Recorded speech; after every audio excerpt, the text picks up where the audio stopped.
Ok, on va aller droit au but. Aujourd'hui, on continue dans notre série sur les autels. Amen. Sur les sacrifices et sur les autels. Et je crois, par la grâce de Dieu, que ce sera le dernier épisode. Non, parce que vous savez que normalement, c'est censé tenir en une seule prédication. Mais à chaque fois, le Seigneur rajoute. Donc, gloire à Dieu pour ce qu'il a ajouté. Et donc, on a vu déjà plusieurs choses sur les autels. Donc, je vais rappeler très rapidement. Mais on a vu que les autels, l'autel AUTEL, c'est ce qui permet d'avoir un point de contact entre le monde des esprits, le monde surnaturel et le monde naturel. Entre le monde des esprits et le monde des humains. Ça, je pense que c'est clair pour tout le monde. On a vu ensuite que plus tu déposes des sacrifices sur l'autel, plus la voix de l'autel va parler fort. C'est valable dans le monde des ténèbres et dans le monde de Dieu, dans le royaume des cieux. Si tu alimentes ton autel familial, territorial, satanique, il va parler fort. Et il va parler fort comment? Il va envoyer le rejet. Il va t'envoyer des voix de folie. Il peut envoyer des maladies. Il peut bloquer ta carrière. Il peut bloquer ta capacité à réfléchir. Il peut stopper ta mémoire. Il peut voler ton intelligence. Mais lorsque tu alimentes l'autel de la croix, et on a dit que l'autel de la croix, c'est le plus puissant de tous les autels. Lorsque tu alimentes l'autel de la croix, il va venir surplanter. Là où le péché va abonder, la grâce va surabonder. Alléluia. Et donc, on a vu qu'on pouvait faire plusieurs sortes de sacrifices. On a vu que l'obéissance, rappelle-toi, était un sacrifice. À chaque fois que tu décides de pardonner à ton frère, à ta sœur qui t'a blessé, à ton chef de travail qui t'a offensé, qui t'a insulté, à ton camarade de classe qui t'a, je ne sais pas fait quoi. À chaque fois que tu appliques les lois, tu pardonnes, tu sèmes. À chaque fois que tu appliques la loi de l'amour, qui est patient, tu es patient avec ton frère, patient avec ta sœur. Tu reconnais que dans la maison du Seigneur, ce sont les brebis blessés qui viennent et qu'on est comme une espèce d'hôpital, comme il dit l'apôtre Ivan, mon père, l'apôtre Ivan. Lorsque tu pardonnes, lorsque tu obéis tout simplement, le Seigneur te demande de faire quelque chose. Parle à un tel, va dans la rue, parle à cette personne dans le bus et que tu le fais, tu es en train d'obéir. Ça s'appelle un sacrifice. Nos sacrifices, nous, c'est pas comme dans le monde occulte. On ne va jamais nous demander de sacrifier un enfant. On ne va jamais nous demander de sacrifier une génération. On ne va jamais nous demander de prendre un poulet et d'égorger le poulet sur le rond-point pour qu'il y ait des accidents dans ce rond-point-là. Ça, c'est comme ça qu'on fait sur mon île. On va jamais nous demander ce genre de choses bizarres. On va nous demander des choses. C'est tellement simple qu'on a du mal à le faire. C'est bizarre, hein? Plus c'est simple, plus l'être humain a du mal à le faire. Ça n'a pas de sens. On demande à un être humain de sacrifier son fils pour avoir la gloire. Il le fait, avec douleur, mais il le fait. On te demande d'obéir à la loi du pardon pour augmenter la puissance de ton autel. Et tu ne le fais pas. Ça, c'est bizarre. C'est bizarre. Dis moi, c'est bizarre. C'est bizarre. Ah, l'être humain, vraiment. Jusqu'à quand nous allons nous supporter nous-mêmes. Aïe. Ok, on a vu aussi que les offrandes, comme celle de Salomon, les offrandes, ce sont des sacrifices. À chaque fois que tu donnes la dîme, j'ai pas dit ta dîme, j'ai bien dit la dîme. Là, c'est le pasteur Christian qui nous a enseigné la différence. On ne dit pas ma dîme, on dit la dîme. Pourquoi? Parce que la dîme, ça ne m'appartient même pas. Ça ne m'appartient même pas. Je ne peux même pas mettre un pronom possessif. C'est comme ça qu'on dit en français, je crois. On ne peut pas... Ah, merci. On ne peut même pas mettre un pronom possessif devant ce mot. C'est la dîme. C'est celle de Dieu. Ça lui appartient. Dès que ça arrive, dès que tu sais que ça arrive, même pas ton cœur est dessus. Moi, par exemple, si tu sais que... Bon, je donne un salaire comme ça. 1500, parce que je ne suis pas très douée en maths, donc je fais un truc facile. Imaginons que tu as 1500 € de salaire. Automatique, 150 €, c'est pas à moi en fait. Donc ça veut dire que chaque mois, je ne gagne pas 1500 €, je gagne combien? Merci. Alléluia, merci pour ceux qui sont forts en maths ici. 1350. Si mon salaire est de 1550, moi dans ma tête j'ai 1350 €. Je ne pense même pas à 1550. C'est quoi ce chiffre? C'est bizarre, je ne vois pas de quoi tu parles. La dîme appartient à Dieu. Et à chaque fois qu'on ne donne pas la dîme, on vole Dieu. Plusieurs personnes se sont arrêtées à l'Ancien Testament en disant « Ah, mais ça, c'est l'Ancien Testament, c'est la loi de Moïse. » Ce n'est pas la loi de Moïse. Toutes les lois qui prennent source dans le livre du commencement qu'on appelle Genèse, ce sont des lois qu'on appelle des lois spirituelles ou encore des lois universelles ou encore des lois bibliques. Ça veut dire que ces lois-là, ce sont des lois qui régissent l'univers. Ça veut dire que tu sois en Christ ou pas en Christ, c'est la loi qui régit l'univers. Voilà pourquoi des personnes dans le monde qui ne croient pas en Dieu, vous allez voir, elles vont semer des millions et des millions dans les associations, pour les veufs, pour les veuves, pour les orphelinats. Elles sèment des millions et des millions. Vous n'avez pas vu qu'elles récoltent? C'est une loi. C'est une loi qui est universelle. Et dans la loi, pour le Seigneur, il y a la dîme. La dîme, c'est 10%. Oui, oui, c'est pas 10%. Dîme. C'est pour ça que c'est 10. Ça vient du grec, qui veut dire 10. Je dis ça parce que j'ai eu une discussion une fois avant que je me convertisse. Je parlais avec des personnes qui n'étaient pas convertis et qui disaient, mais vous imaginez, les évangéliques donnent 10% de leur salaire. Comment on peut donner 10% de son salaire? Tout simplement parce que 10% c'est 10, ça vient de dîme 10. Ok, donc c'est 10%. C'est aussi simple que ça. Il n'y a pas de mystère. Yes. Et les offrandes aussi, les offrandes normales, les offrandes spéciales, les offrandes sacrificielles, les offrandes, quelle que soit l'offrande que tu fais, que tu apportes. À chaque fois que tu viens dans la maison du Seigneur, tu apportes une offrande. À chaque fois que tu reçois une parole de Dieu, tu apportes une offrande. À chaque fois que tu reçois une instruction qui va changer ta vie, tu apportes une offrande. À chaque fois que Dieu te met à cœur de faire une offrande, tu sais qu'il y a un manquement, un besoin quelque part. Et Dieu te met dans le cœur de semer, que ce soit matériellement ou financièrement. Quand tu fais une offrande, tout ça, ce sont des sacrifices. Ce sont des sacrifices parce que ça te coûte. Le sacrifice, par définition, veut dire que c'est quelque chose qui te coûte. C'est quelque chose, des fois ça te fait mal, ça te coûte. C'est pas naturel. C'est un sacrifice. Et lorsque tu déposes tous ces sacrifices sur l'autel de la croix, tu es en train d'amplifier la voix de l'autel de la croix dans ta vie ou dans la direction de là où tu veux semer. Vous n'avez pas remarqué que souvent, quand on termine des grands temps de jeûne et de prière, si vous êtes à ICC depuis un certain temps en tout cas, souvent vous allez voir que son serviteur reçoit des offrandes à faire et parfois il dit « celle pour les personnes en qui tu veux que toutes les paroles qu'on a dites s'accomplissent aussi dans sa vie. » Il est tellement généreux qu'il ne sème pas pour que l'offrande parle seulement dans sa vie. Il va semer dans la vie de chacun de ses enfants. Il va semer dans la vie des gens pour qui il veut que ça change. Moi, bien aimé, je suis témoin de ce que ça c'est puissant et que ça fonctionne. Il y a une année, on a fait 21 jours pour renverser les hommes forts, pour renverser les forteresses et déloger les hommes forts. C'était puissant.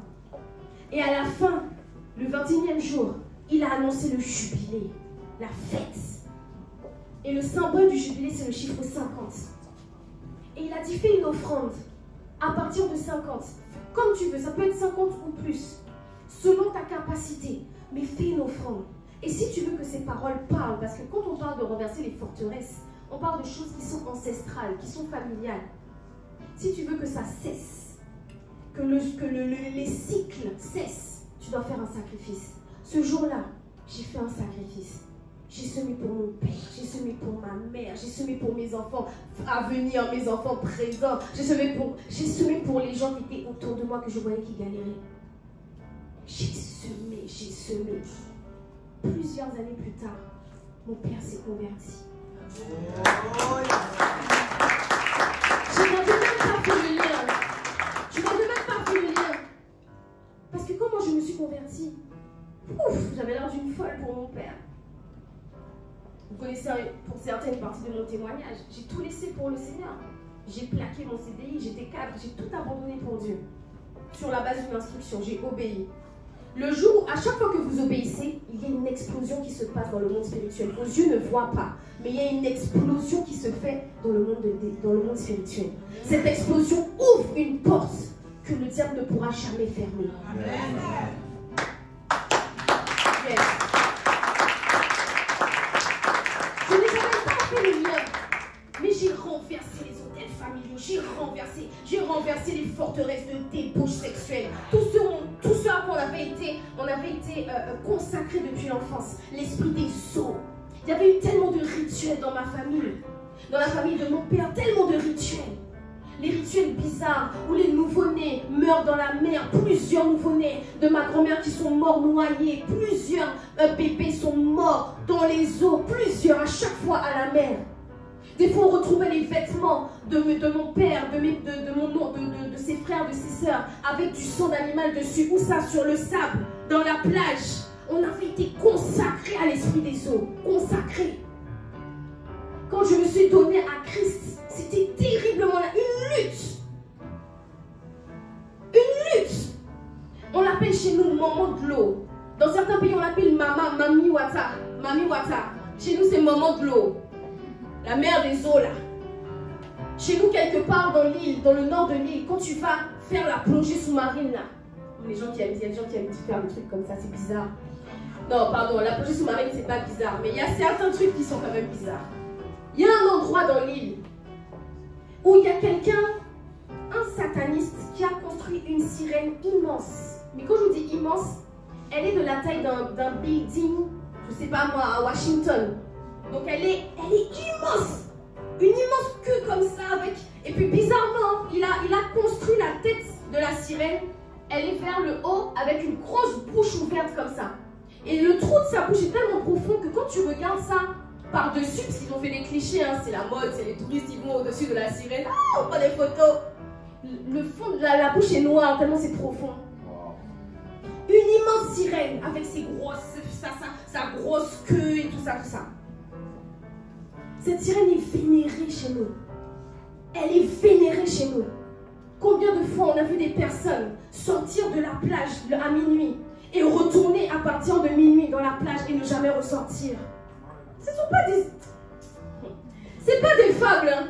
C'est pas seulement dans les films, hein. Les films sont inspirés des faits réels. Ça existe. Ça existe. On a été consacrés. Lorsque je me suis convertie, le Saint-Esprit m'a montré que moi, ma destinée est comme plusieurs sœurs, plusieurs filles de ma famille, toutes célibataires, mais ce sont des séductrices. Jusqu'à 50 ans dans les boîtes de nuit à coucher avec des garçons de 18 ans. C'était ça qui était prévu pour moi. C'était ça ma destinée. Vous savez, les petits là, petits modèles comme ils disent dans certains pays, tu vieillis pas, on ne te donne jamais ton âge. Hein, quand je vais à l'aéroport, bon là, ça commence à se voir un peu la fatigue, mais... Je me rappelle une fois, j'avais été à l'aéroport, j'avais une vingtaine d'années, j'étais pas encore convertie, on me donnait 16 ans. Donc je pouvais aller avec quelqu'un de 16 ans, ça se voit même pas en fait. Mais pendant ce temps, je volais la vigueur. C'était ce à quoi j'étais consacrée. Mais je n'étais pas consciente de ça. Ça s'est fait des années longtemps avant moi. Et quand je me suis convertie, le Seigneur m'a expliqué ça. J'avais été mariée avec un esprit des eaux. Et ce jour-là, dites-moi ce jour-là, le 21e jour de ce jour-là, où on a renversé les hommes forts et les forteresses, il a annoncé le jubilé. Il nous a fait faire un geste prophétique. Il nous a fait arracher les alliances sataniques, les alliances spirituelles. J'ai posé une offrande sacrificielle. J'ai visité tous les gens de ma famille. Et mon père, qui à l'époque me combattait dans ma foi, il ne supportait pas le nom de Jésus. Quand j'ai fait le symbole comme ça d'enlever la chose et que j'ai posé le sacrifice sur l'autel avec mon offrande, le doigt là, je ne le sentais plus. C'est comme si on avait coupé mon doigt. C'est comme si j'étais amputée du doigt. Pendant une semaine, je ne sentais... Je touchais le doigt, je voyais le doigt, mais c'est comme si je n'avais plus de doigt. Il y a des choses, c'est bizarre. Mais plus tu poses des sacrifices, plus tu augmentes la voix de l'autel. La voix de l'autel a parlé tellement fort qu'ils m'ont totalement lâché. Ils ont fui. Et ils ont vomi mon père avec. Amen. Oh, Seigneur, merci. Aïe, aïe.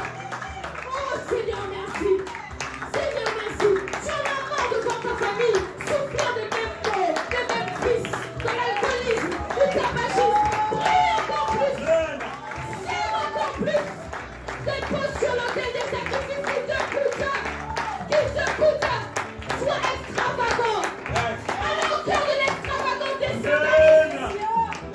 Il dit dans sa parole, Père, fais retomber sur l'homme le méchant.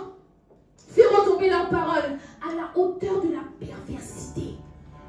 autant ils ont été pervers dans leur satanisme, dans leurs incantations, autant je vais être extravagante dans mes sacrifices. Amen. Tout le monde doit sortir. Il a dit, vous, toute votre famille, vous serez accepte le Seigneur Jésus. Mais toi et toute ta famille. Seigneur Jésus, tu ne peux même pas revenir sans que ça s'accomplisse. Yes. Oh yes. Les sacrifices. Et quelques années plus tard, j'ai même pas fait le lien. Évidemment, il y a eu d'autres choses. Je ne dis pas qu'il n'y a que ça. Mais quelques années après, quand mon père a donné sa vie à Jésus-Christ, c'était le lendemain de mon mariage. J'ai dit à mon père, c'est le plus beau cadeau de mariage de tous les cadeaux que j'ai reçus. Et pourtant, franchement, je ne vais pas vous mentir. Hein. Le Seigneur nous a bénis. Pour ce mariage, on n'a quasiment rien dépensé. Tellement les gens, ils ont semé. Ils voulaient tellement qu'on parte en voyage. Ils nous ont envoyé l'argent. Allez, partez.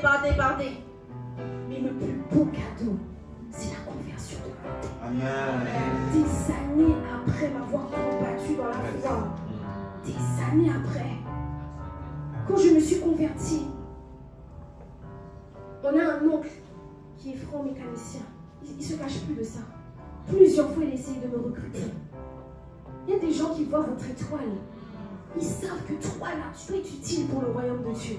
Alors, ils vont essayer de te défendre, de te détourner. Voilà pourquoi, comme Daniel, tu dois prier matin, midi, soir. Amen. Pourquoi? Parce que lorsque tu pries, tu rencontres Dieu. Et quand tu connais Dieu, tu ne te conformes pas. Il dit, celui qui connaît son Dieu ne se conforme pas. Celui qui connaît son Dieu accomplit des exploits.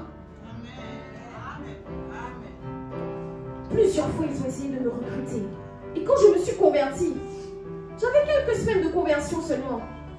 Mon père me dit, tu devrais aller chez eux, ils sont bien, ils vont te donner de l'argent. Mon oncle a commencé à me dire, viens chez nous. Et puis il a commencé à m'expliquer comment ça fonctionne, les loges et tout, parce qu'il est haut placé dans la loge. Il explique comment ça fonctionne, comment quand tu as besoin d'argent, on te donne de l'argent, etc. Pendant ce temps, son frère et tous ses autres frères et sœurs sont pauvres. Mais moi, il veut me recruter et puis me proposer de l'argent. Hé! Rebo Santa Kaya, voleur. Non pas lui, mais l'esprit qui est derrière. Je vais semer jusqu'à ce que lui, il se convertisse. Yes. Alors je vous parle, son corps est dans un état terrible. Mais je vais continuer de prier jusqu'à son dernier souffle ou jusqu'à mon dernier souffle. Parce qu'il n'y a tant qu'il y a de la vie, il y a de l'espoir. Je vais continuer de combattre les esprits méchants, démoniaques, de sorcellerie, jusqu'à la fin. Jusqu'où tu es prêt à semer, jusqu'où tu es prêt à prier pour que les trucs dans ta famille s'arrêtent, pour que tes enfants soient délivrés de l'alcoolisme, du tabagisme, de la violence, des addictions à la pornographie, à la sexualité, à l'hypersexualité, à la confusion. Jusqu'où tu es prêt à semer pour que tes enfants sortent des addictions aux jeux, aux réseaux sociaux. Jusqu'où tu es prêt à aller, même toi-même pour ta propre vie. Yes. Les sacrifices, dis avec moi sacrifice. Pardon, est-ce que vous me donnez l'heure? Oui, non, mais je m'arrête à quelle heure? Il y aurait un épisode 4.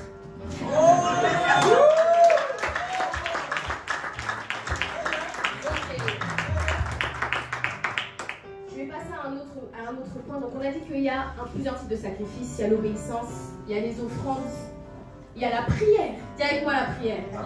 Oh, la prière c'est mon préféré, je crois. Je crois que c'est mon préféré. Ça coûte, hein. Yes. Ça coûte, hein. Une vie de prière, ça coûte, hein. Ça coûte cher. Ça coûte cher. Mais c'est puissant. C'est tellement puissant. La vie de prière que tu vas avoir ne va pas être un sacrifice à chaque fois. Elle va être un sacrifice. On a dit qu'un sacrifice, c'est à partir du moment où ça te coûte. À partir du moment où c'est difficile. À partir du moment où c'est lourd, c'est dur, tu dois te battre contre ta chair. C'est là que c'est un sacrifice. Tant que tu n'es pas arrivé là, ce n'est pas un sacrifice. Tant que tu n'es pas arrivé à ce stade, c'est juste la routine. Ok? La routine, c'est bien. La routine, c'est ABC. Mais la routine, c'est pas suffisant. Ça, la routine, c'est pour les népios, les bébés spirituels. Mais nous, on peut atteindre le niveau des technones, les fils de Dieu. Parce que toute la création n'attend pas la révélation des enfants. La création n'attend pas la révélation des bébés spirituels.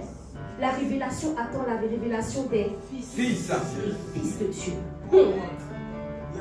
Plus puissant que les anges, plus puissant que les démons, plus puissant que Satan en personne. J'aime beaucoup cette phrase une fois du prophète Rodrigue Ndefo qui expliquait qu'à l'époque de Moïse, c'était une ombre des choses à venir. Il dit qu'à l'époque de Moïse, lorsque Moïse se tient devant Pharaon, il dit à Pharaon, laisse partir mon peuple. Et qu'il tient tête à Pharaon. Pharaon était une représentation de Satan à cette époque-là. Pour nous, c'est une représentation de Satan. On ne dit pas que les Égyptiens sont des satanistes. Il ne faut pas dire ça. Ok? Mais à l'époque, Pharaon était la représentation de Satan.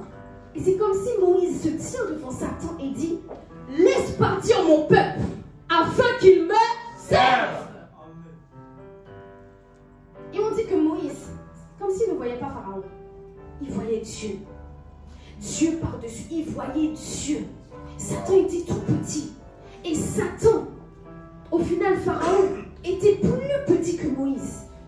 Moïse a retourné Pharaon et toute la postérité de Pharaon. C'est l'image de ce que Lucifer est pour toi. Il n'est rien à côté de toi. Il est sous ta chaussure. Vous savez, souvent, lorsqu'on parle avec des musulmans, il n'y a pas besoin de faire des débats. Il suffit de parler de guérison, de miracles et de Satan. Oh yes, le shaitan, comme il l'appelle. Ils ont peur du shaitan. Ils ont peur du shaitan. Même quand tu parles à celui qui est le plus haut gradé spirituellement, quand tu commences à lui parler du shaitan, il dit, hé, pardon, on va pas là-bas. On va pas là-bas. Moi, je vais là-bas. Je vais là-bas avec mes 2 pieds. Et je t'écrase le shaitan. Je t'écrase Satan. Il est sous le pied de Jésus. Parce que nous avons reçu le pouvoir. Le pouvoir de marcher sur les scorpions, sur les serpents et sur toute la puissance de l'ennemi. Et rien ne pourra vous nuire. Et ça, c'est pour les fils. Ça, c'est pour les fils. Alléluia. Yes. Donc, à quel moment ta prière est considérée comme un sacrifice? À partir du moment où cette vie de prière commence à te coûter quelque chose. Elle peut te coûter le sommeil. Quand ta vie de prière te coûte ton sommeil, c'est un puissant sacrifice. Il y aura toujours une différence entre ceux qui se réveillent à 8 h le matin quand le jour s'est levé, et ceux qui prient avant que le jour ne se lève. Ceux qui prient avant l'aurore. Dieu a dit à Job, est-ce que tu devances l'aurore? Est-ce que tu devances l'aurore? Est-ce que tu commandes à la journée? Est-ce que tu lui commandes ce qu'elle doit faire? Est-ce que tu tiens les extrémités de la terre pour la secouer jusqu'à ce que les bras des méchants tombent et se brisent? Moi, le matin, quand le Seigneur me fait la grâce de me réveiller, à l'heure où j'ai envie de me réveiller. Non, parce que ça n'arrive pas à chaque fois, hein. On va pas mentir. Je ne me réveille pas avant l'aurore tous les matins. J'aurais bien aimé. Mais ce n'est pas le cas. Mais quand le Seigneur me réveille, du coup maintenant je dis Seigneur, réveille-moi, réveille-moi. En général, quand tu fais cette prière, il te réveille. Hein. Il te réveille, ça pique. C'est les 2 h, 3 h du matin. Les yeux sont collés, ça pique comme ça. Tu dis, ah Seigneur, 4 h, c'est pas mal quand même. Non, 2 h, 3 h, c'est les meilleures heures, ça. Et donc, une fois, j'étais en train de prier pour que le Seigneur me réveille avant l'aurore. Et Dieu me réveille avant l'aurore. Et quand je me réveille, je suis déjà en train de parler en langue. Donc j'étais en train de parler en langue dans mon sommeil. À qui c'est déjà arrivé? Ah voilà, je ne suis pas la seule.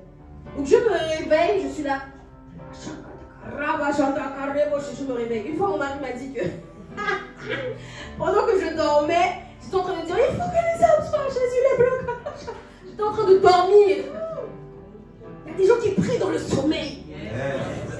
C'est ta pensée mon nom de Jésus. Tu vas prier pour les hommes dans ton sommeil au nom de Jésus. Et je me rappelle une fois, j'étais Barcelone et j'ai prié en langue à 3h du matin. Je vous ai déjà raconté cette histoire. Et en fait, quand j'ai prié en langue, Rebo Shantaka, Rama, je ne sais pas pourquoi j'ai prié, Lebrakata. Et puis je dis au nom de Jésus, là j'entends un cri immense, énorme, aigu, comme ça là. Tout le monde ronfle, tout le monde dort. Donc je me dis, c'est bizarre, je suis folle. Et puis le lendemain, je dis aux gens qui étaient avec moi dans la maison, vous n'avez pas entendu une femme hurler? Elle me dit non.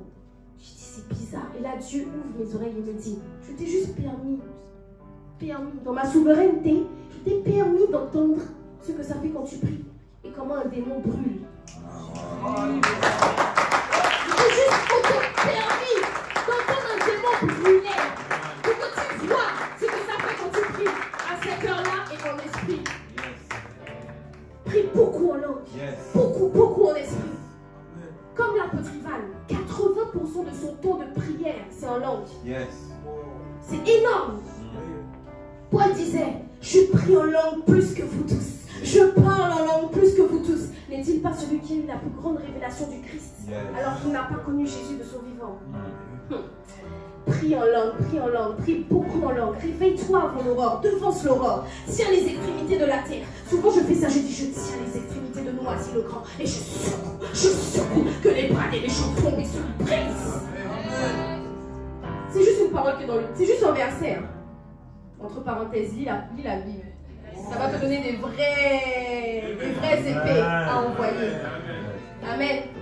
Donc, pour que ta vie de prière soit un sacrifice, sacrifie ton sommeil, on a dit. Matthieu 26, 43, version du semeur, je ne sais pas si tu es là. Il revint encore vers ses disciples et les trouva de nouveau endormis, car ils avaient tellement sommeil qu'ils n'arrivaient pas à garder les yeux ouverts. Vous savez, là on est à l'époque où Jésus est dans le jardin de Gethsémani. On est quelque temps avant l'arrestation de Jésus le Christ. Et il ressent qu'il doit aller prier. Et Jésus, c'est quelqu'un qui priait toute la nuit. Et il va avec ses disciples, avec 3 d'entre eux.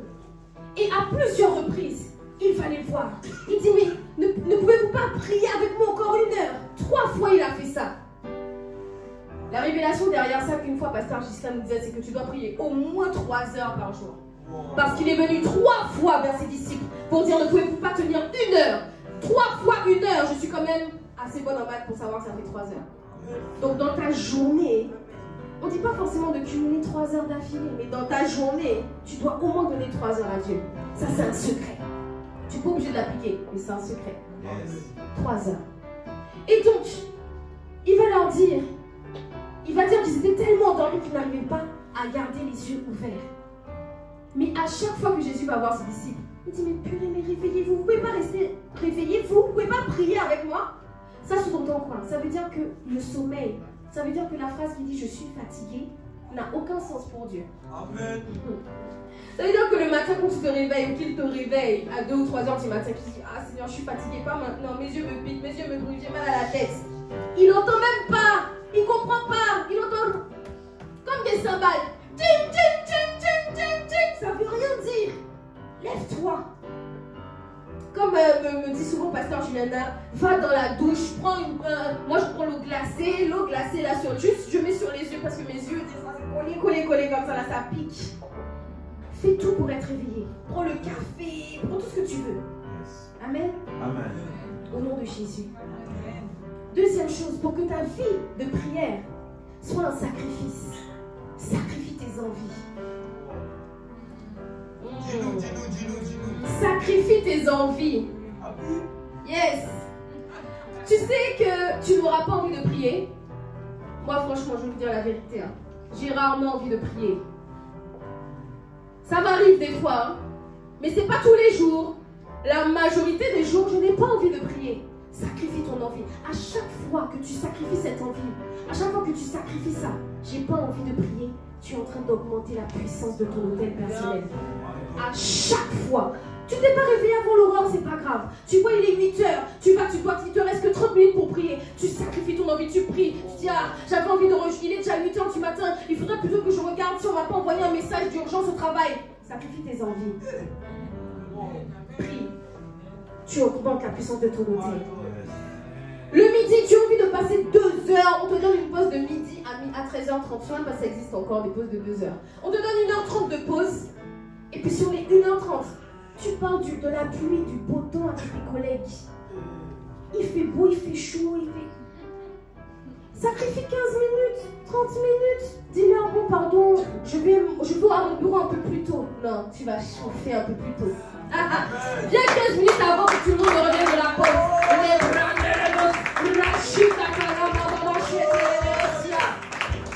Ça fonctionne. Ça fonctionne. Une fois, à mon travail, je travaillais encore chez Nestlé. Et le Seigneur me met à cœur.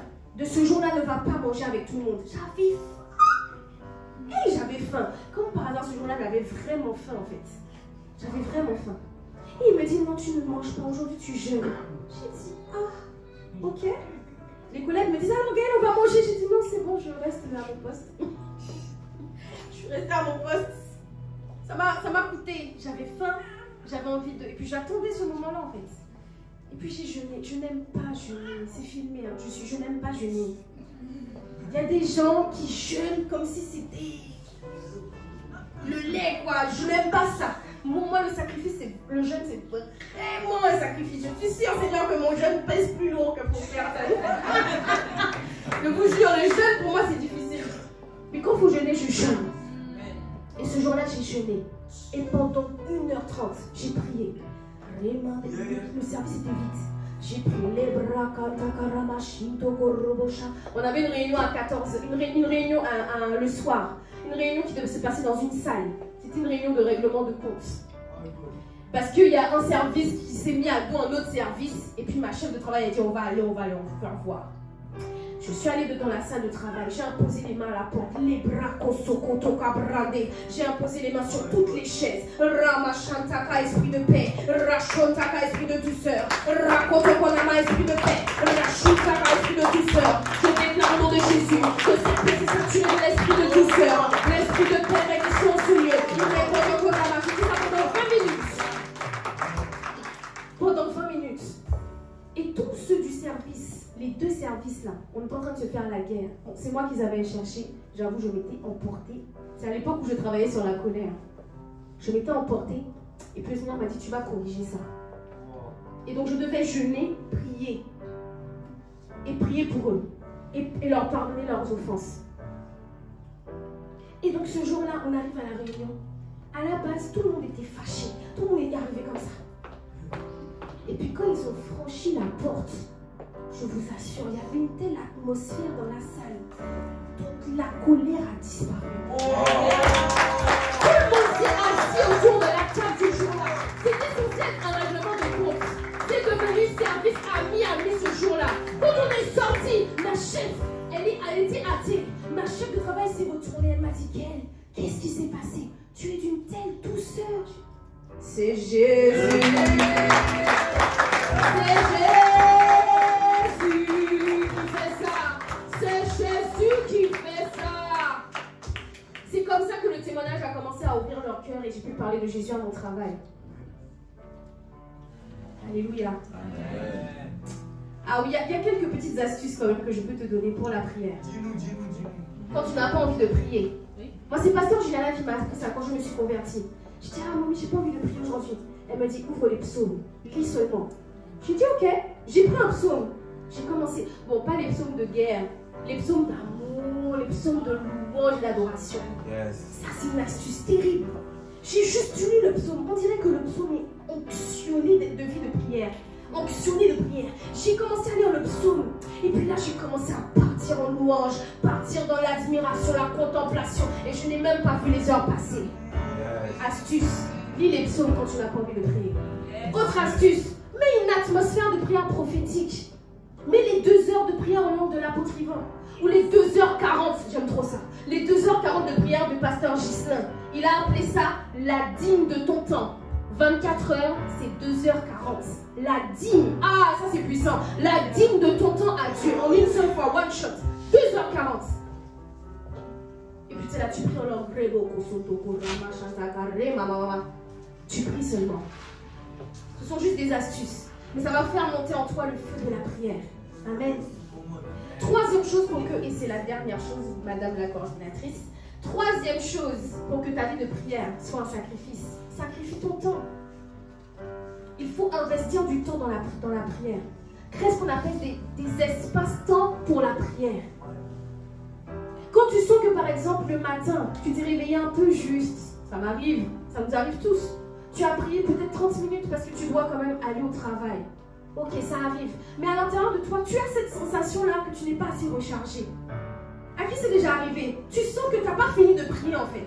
Mais bon, fallait prier, tu as prié 10 minutes, après il faut y aller, tu pars. Dans la journée, crée des espaces-temps de prière. Recharge. À la pause à midi, entre midi et 2.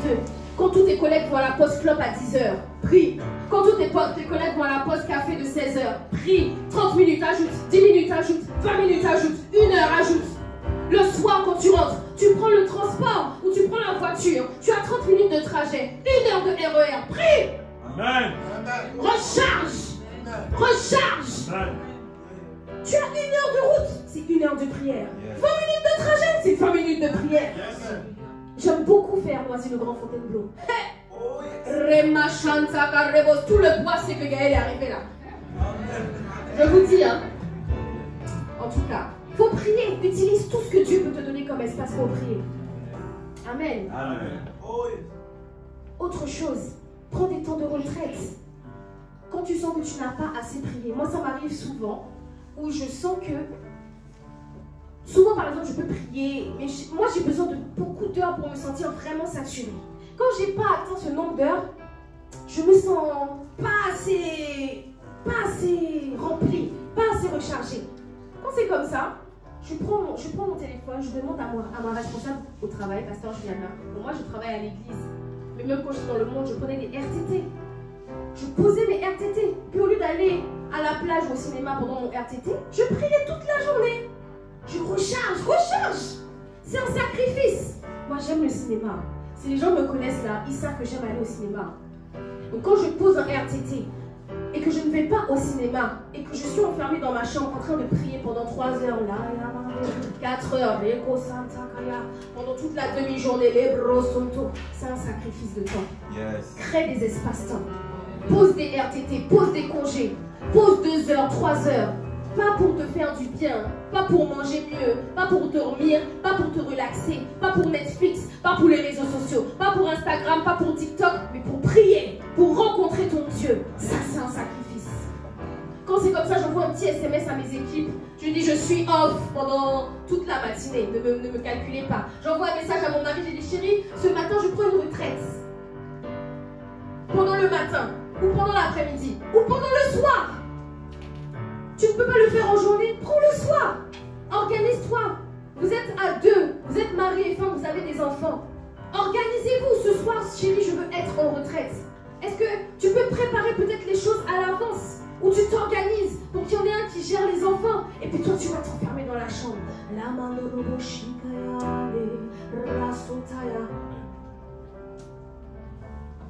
Va, crée des temps qui n'existent pas. Crée ça. Confie tes enfants à quelqu'un qui veut bien. Tu es dans une famille d'impact. Aujourd'hui, j'ai envie de partir en retraite. Est-ce que tu peux m'aider avec les enfants? Oui. 2 heures. Rakotokosa, je te cherche. Ramasanta, je veux toi. Rasuta Kayaba, Père descend. Rokoto localise ma famille, mes voisins d'Abayelelo Sata. 2 heures. Augmente.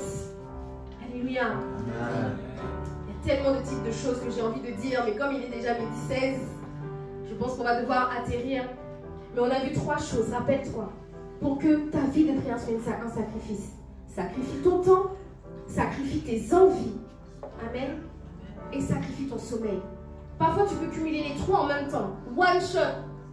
Je me lève à 3 heures du matin, sacrifice de sommeil. Je sacrifie mes envies, j'ai envie d'aller sur Netflix, j'ai envie de dormir. Je sacrifie les envies. En une fois, j'ai fait 2 sacrifices en même temps. Et puis ce jour-là, je me suis réveillée peut-être 1 heure plus tôt pour prier 1 heure plus tôt. Sacrifice de temps. En une seule fois, tous les jours, tu peux cumuler 3 types de sacrifices pour que ta vie de prière puisse parler plus fort. Imagine que tu fais ça tous les jours. Ou plusieurs fois par semaine. je t'assure que ta vie va changer. Tu vas voir des gens autour de toi changer. Des gens qui avaient le cœur endurci changer. Tu vas le voir. Tu vas le voir.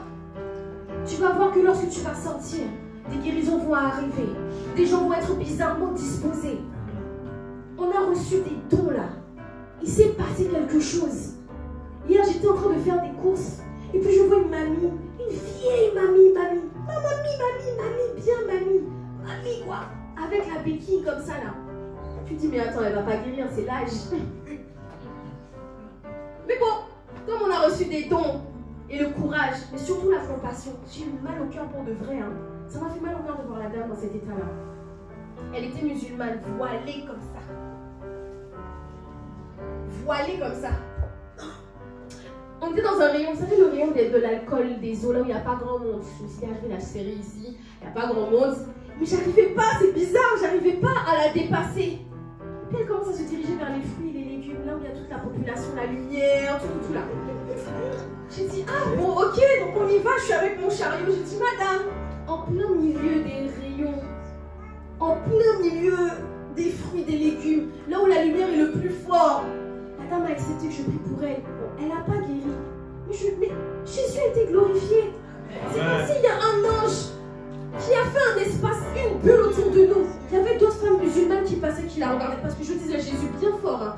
J'ai dit, je prie au nom de Jésus. Mamie, je peux prier pour toi au nom de Jésus. Elle m'a dit, tu es musulmane? J'ai dit, non, je crois, je suis chrétienne. J'ai dit, je prie au nom de Jésus. Issa, le Issa dans ton Coran qui guérissait les malades, guérit encore, je lui ai dit. Elle m'a dit, oui, je connais Issa. Mon petit-fils s'appelle Issa. Tu peux prier pour moi? J'ai dit, yes. Tu as mal où? Elle m'a dit qu'elle a pris le cartilage au genou et tout. Elle m'a dit qu'elle a un truc dans le dos et tout. Je mets la main dans le dos, il y avait une bosse. J'ai prié au nom de Jésus une fois, j'ai prié 2 fois, j'ai prié 3 fois. Plusieurs fois, elle m'a laissé prier pour elle. Devant tout le monde, en plein rayon de légumes et de fruits. Devant tout le monde. Elle a enlevé la canne, elle s'est appuyée sur le mur et elle est restée parler avec moi de Jésus. Je ne sais même pas combien de temps ça a duré au final. Mais Dieu a disposé les choses seront disposées à entendre. Et la femme m'a dit, tu habites où? J'ai dit, j'habite juste là. Elle m'a dit, ma fille, si je te revois, parce qu'en fait elle est ma voisine, je ne savais pas. Elle m'a dit, je vais te dire si j'ai guéri. J'ai dit, tu vas me dire que tu as guéri. Amen. Tu vas me dire que tu as guéri. Oh, yes. Ta béquille va disparaître. J'ai ordonné au cartilage de revenir dans son genou. J'ai ordonné à son dos de se redresser. Et c'est ce qui va se passer. Même si ça ne se passe pas. Pendant au moins 30 minutes, la dame est restée boire les paroles de Jésus le Christ. Est-ce qu'on peut acclamer le Seigneur? Est-ce qu'on peut acclamer celui qui fait ça? Celui qui est capable de disposer n'importe qui, dans n'importe quel situation, n'importe où, au supermarché, à la caisse, un vigilant prêt en train de travailler, ton collègue de travail, ta chef au travail. Tout le monde peut entendre parler de Jésus à n'importe quelle heure, à n'importe quel moment. Alléluia. On va s'arrêter là, on va clôturer le message. Ouf!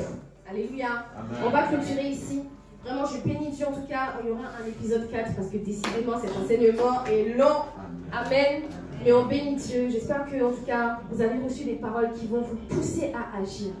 Parce que le principal, c'est pas juste d'entendre. Franchement, moi vraiment, il y en a marre. Vraiment, il n'y a pas de mots. Il y en a marre. Je suis lasse en fait de la froideur, de la tideur, de la transparence. Mais vraiment. Plus que jamais, je ne sais pas, il s'est passé quelque chose en janvier là. Plus que jamais. Il y en a marre en fait. Il y en a assez d'être chrétien pour venir seulement à l'église le dimanche, entendre la parole, dire amen. Et puis la semaine, il ne s'est rien passé de spécial. Vraiment, il y en a assez en fait. Donc je prie vraiment que chacun de nous puisse augmenter les sacrifices, puisse prier plus, semer. Vous voulez voir des gens se convertir comme mon Père? Sème! Vous voulez voir des gens entendre parler de Jésus, être disposés comme cette mamie musulmane en plein milieu des pommes et des poivres? Sème, prie!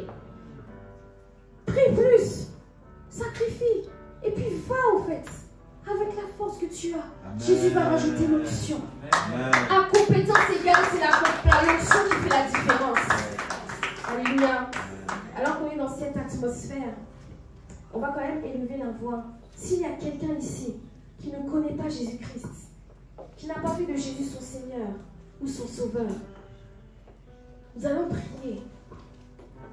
Lebranda Yamanama Sonta Yeroshita Yeriba Roska Sakaya Rababa Shanda Yesu Igeni encore il a sekete le koshanta Rama Santa Kaya Rebos Ramandoro Bobo Ramanta Kaya Raba Santa Kaya Yesu il guérit encore, il guérit encore, il guérit encore, il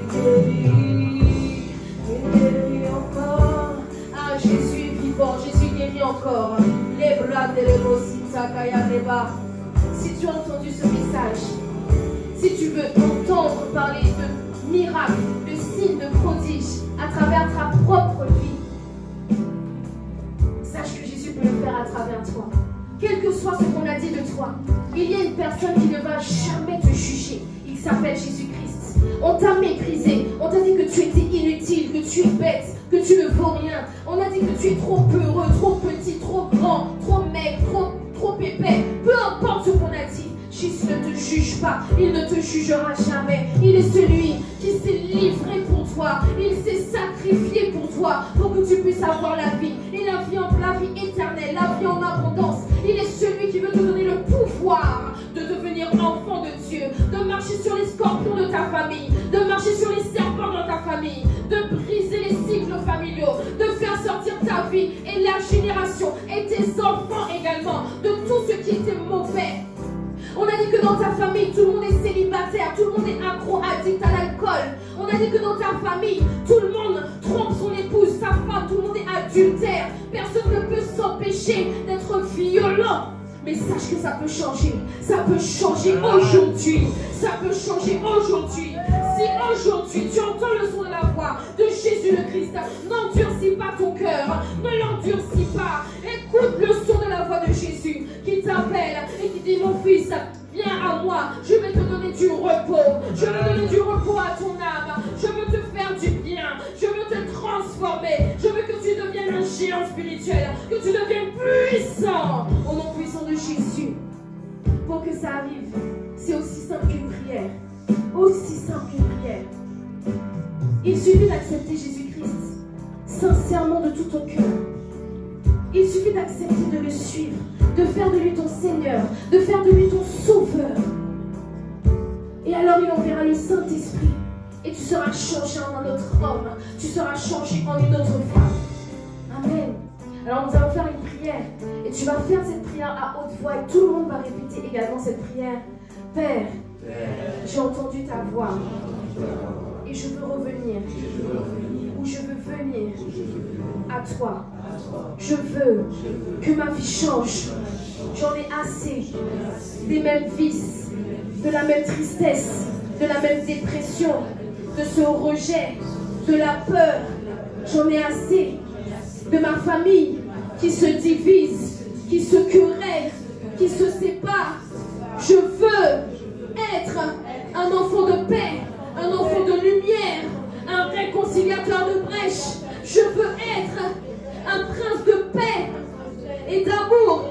Je veux être puissant et briser les œuvres des ténèbres dans ma vie, dans ma famille, dans ma postérité. Alors Seigneur, quel que soit ce que j'ai fait, quel que soit ce qu'on a dit de moi, je te demande pardon. Je te demande pardon. Pardonne-moi pour mes fautes. Pardonne-moi mes péchés. Je veux venir à toi, Seigneur. Prends ma vie, prends ma vie.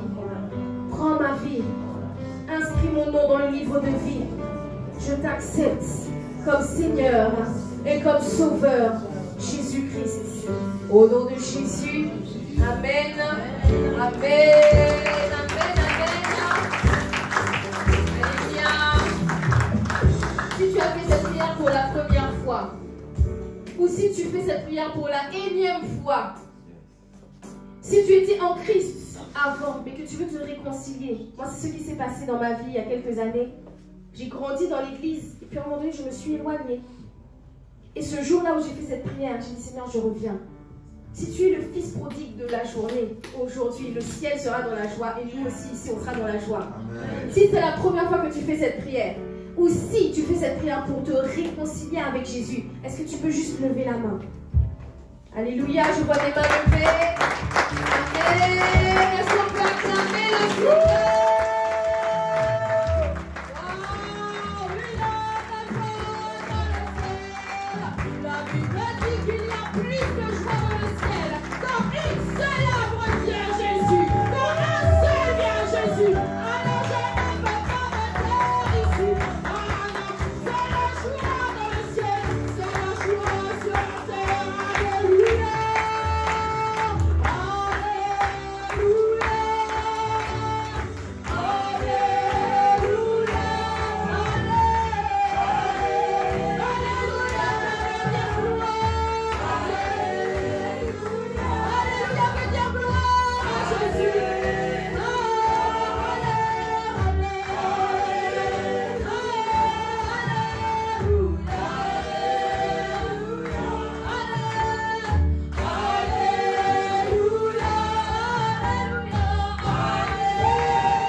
Vous savez que le jour de votre anniversaire, c'est-à-dire le jour où vous êtes né sur la terre là, c'est un non-événement dans le ciel. Non-event.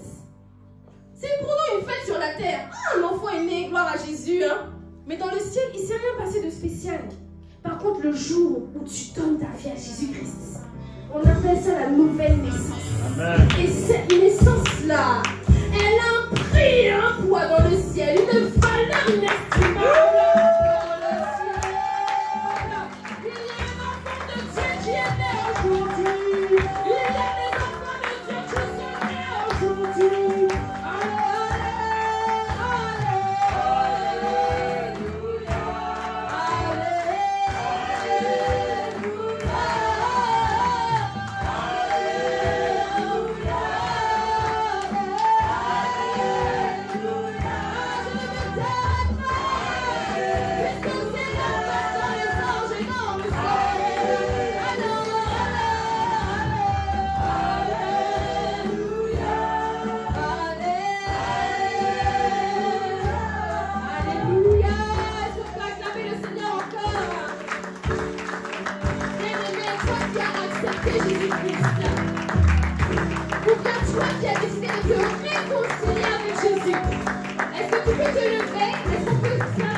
On va vous expliquer c'est quoi la nouvelle naissance.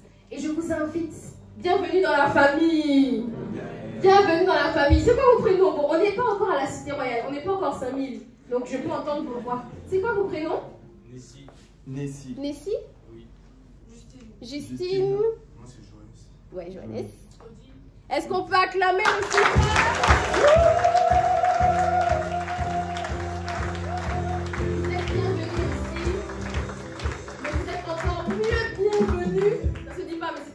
Vous êtes encore mieux bienvenus dans le ciel. Aujourd'hui, ce sont les anges qui disent à Dieu, Seigneur, Père, voici des nouveaux qui sont arrivés dans ta famille. Et vous avez reçu le pouvoir, exousia on appelle, de marcher sur les serpents et sur les scorpions et toute la puissance de l'ennemi. Quiconque se dresse devant vous, maintenant vous n'êtes plus seul. Quiconque osera parler contre vous, c'est nous tous qui vont avoir en intercession. Amen. On va se tenir dans la prière avec vous, jusqu'à ce que tous ceux qui vous retenaient, ceux qui tenaient vos familles, vos postérités, les enfants de vos enfants jusqu'aux 3e et 4e génération ne tiendront pas devant nous. Quiconque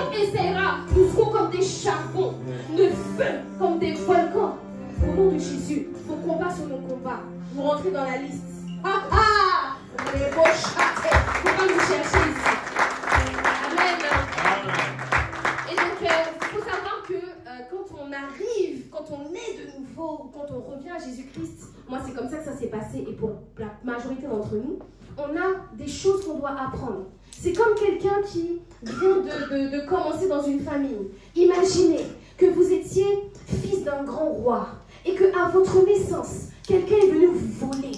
On vous a kidnappé. Et puis la personne est partie avec vous. Elle vous a emmené dans les bidonvilles. Elle vous a emmené dans les endroits, les quartiers compliqués. Et vous, vous avez grandi dans ce quartier compliqué. Donc tout ce que vous connaissez, c'est les choses de ce quartier-là. Mais pendant ce temps, vous êtes le fils d'un grand roi. Amen. Aujourd'hui, Dieu a envoyé un ange pour aller chercher ces personnes dans les quartiers compliqués. Pour dire, je récupère Odile, je récupère Johannes, je récupère Justine, je récupère Messie et je les rapatrie dans le château de Dieu. Et quand on vous rapatrie dans le royaume des cieux, alors vous devez apprendre à nouveau comment font les rois, comment se comportent les reines, comment se comportent ceux qui ont le pouvoir. Amen. Et c'est ce qu'on veut vous apprendre à travers le parcours qu'on appelle le PCMC, le parcours de croissance de la nouvelle création. Moi, le jour où j'ai fait ce parcours, au bout de 3 mois, c'est le témoignage que j'ai donné la dernière fois, la colère a disparu, tellement que même à mon travail, là, les gens, ils ont vu ça. On va voir les choses changer. Un chrétien qui ne change pas n'est pas un chrétien. Je dis, un chrétien qui ne change pas n'est pas un chrétien. Quand on rencontre Jésus-Christ, véritablement, là vous avez fait la prière du salut, vous êtes rentré dans le royaume. Vous devez maintenant apprendre les manières du royaume. Yes. Et alors, on va voir que vous serez des fils de Dieu. Amen. Donc inscrivez-vous au PCMC, il y a 2 classes. Il y a le dimanche, on commence tout à l'heure d'ailleurs à 14h pour ceux qui peuvent. Et sinon en ligne, en digital, le lundi soir, on donne les cours, c'est offert. Et c'est pour que vous puissiez apprendre qui vous êtes en Jésus-Christ, les droits que vous avez, le pouvoir que vous avez, l'identité que vous avez. Amen. Et vous allez voir votre vie changer au nom de Jésus. Amen. Amen. Donc, est-ce qu'on peut juste recevoir, donc bien-aimés, au fond, vous pouvez aller, ils vous attendent déjà. Je vois, il y a Gabriel.